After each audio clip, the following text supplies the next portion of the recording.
Nous voici sur le site The Atlas of Economic Complexity. C'est un atlas en ligne interactif qui permet de visualiser de façon innovante la complexité économique du monde actuel. Il a été conçu par les équipes d'économistes du Centre international de développement d'Harvard et réalisé par le MIT Media Lab.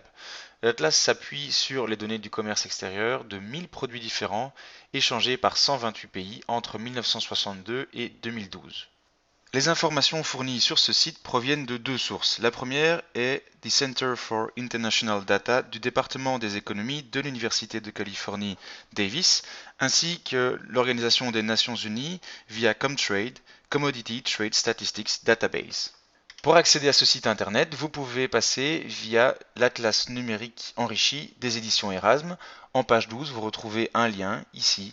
Il vous suffit de le cliquer et vous accédez directement à la page. Vous pouvez également accéder à ce site internet en tapant simplement le nom dans un moteur de recherche, The Atlas of Economic Complexity, et ensuite en cliquant sur le site internet atlas.cid.harvard.edu. Pour effectuer une recherche, vous avez 4 étapes à réaliser.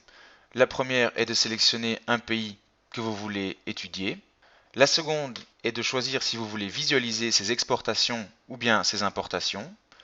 La troisième étape, il faut décider si vous voulez voir un partenaire d'échanges commerciaux ou plutôt cibler sur un produit qui subit des échanges commerciaux. Et pour la quatrième étape, il faut vous rendre vers le bas de la bandelette ici afin de choisir le laps de temps que vous souhaitez travailler. Voici un exemple concret.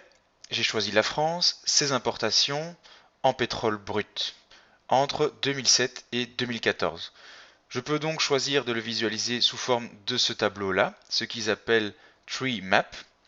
C'est donc différentes cases qui sont proportionnelles en fonction des importations. Ensuite, vous pouvez sélectionner le niveau des détails que vous souhaitez avoir. Il peut être parfois bas, moyen ou élevé. Vous pouvez donc ici l'avoir en fonction d'un continent et puis ici en fonction des pays. Un outil qui sera intéressant, c'est la petite ligne du temps qui est en dessous. Cela vous permet de voir l'évolution de ces importations au cours des années sélectionnées. Vous pouvez ensuite visualiser ces informations avec une carte légendée. La ligne du temps est toujours disponible, même sous la carte. Vous pouvez à nouveau ici l'activer via le Play ou sélectionner manuellement une année. Ensuite, vous pouvez visualiser cela sous forme d'un graphique.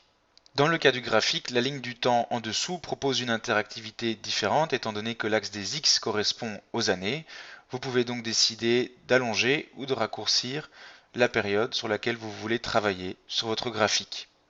Les 3 icônes ci-dessous concernent la complexité économique, mais ils proposent des outils très complexes qui s'inscrivent assez difficilement dans un programme de l'enseignement du secondaire. C'est pourquoi je ne m'y attarderai pas dans ce tutoriel.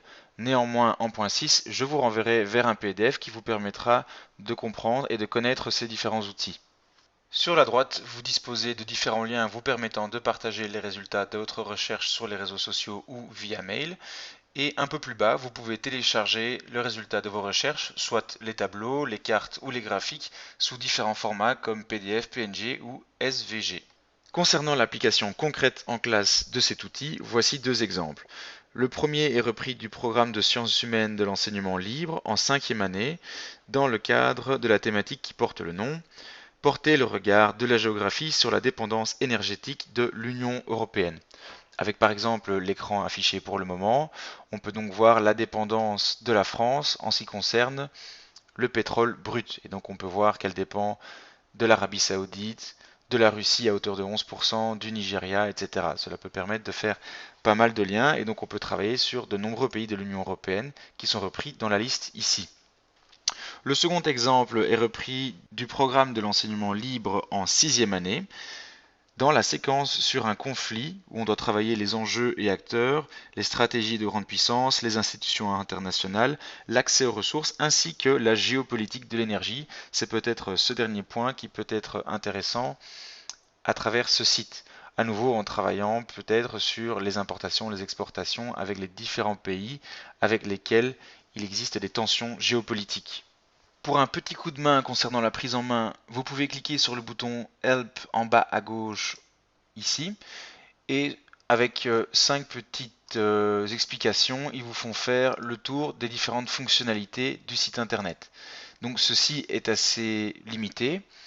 Si vous voulez quelque chose de plus complexe qui par exemple va vous permettre de comprendre ce que je n'ai pas expliqué tout à l'heure, donc les trois icônes en dessous qui font référence à la complexité économique, vous pouvez vous rendre sur l'onglet ici en haut New Book et vous pouvez télécharger des versions PDF du mode d'emploi du site internet. Il contient plus de 364 pages, donc il est assez complet. Il existe aussi une version ici de 91 pages qui permet déjà de comprendre le concept de complexité économique.